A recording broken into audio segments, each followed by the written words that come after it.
महाराष्ट्रातल्या आंदोलकांवरचे गुन्हे मागे घेण्याच्या मुद्द्यावरून आता आदित्य ठाकरेंनी पोलीस महासंचालकांना पत्र लिहिलंय।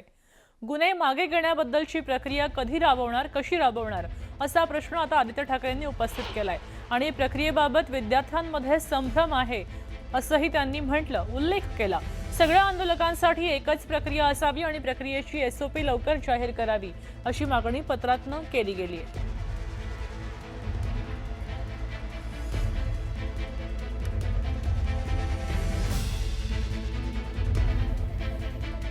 तर रायगड जिल्ह्यातल्या कर्जत तालुक्यामध्ये प्रसिद्ध आषाढी वॉटरफॉल पर्यटकांनी मोठी गर्दी केली आहे। रिमझिम पाऊस आहे, धुक्याची चादर आहे। माथेरान डोंगर रांगातनं कोसळणाऱ्या धबधब्यांचा आनंद घेण्यासाठी आता पर्यटकांनी या ठिकाणी हजेरी लावली आहे।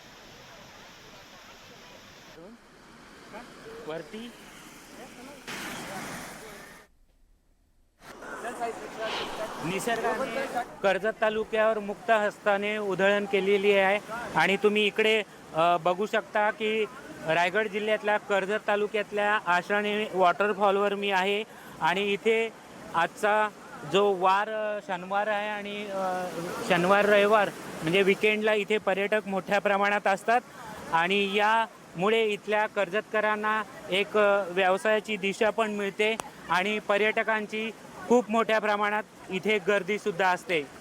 व्हिडिओ जर्नलिस्ट ज्ञानेश्वर बागडेसह मी संतोष दळवी, न्यूज 18 मराठी, कर्जत, रायगड। आपण पाहतोय की इथं कर्जतमध्ये पर्यटकांनी गर्दी केलेली आहे। निसर्ग सौंदर्याने नटलेला हा परिसर आहे। तिथं अनेक धबधबे प्रवाहित झालेत आणि या धबधब्यांच्या जवळ निसर्गाचा मनमुराद आनंद लुटण्यासाठी या ठिकाणी पर्यटक आलेले आहेत। धबधब्यांच्या खाली ते आपल्या कुटुंबियांसह, मित्रमैत्रिणींसह पावसाळी वर्षा सहलीचा आनंद उपभोगतायत।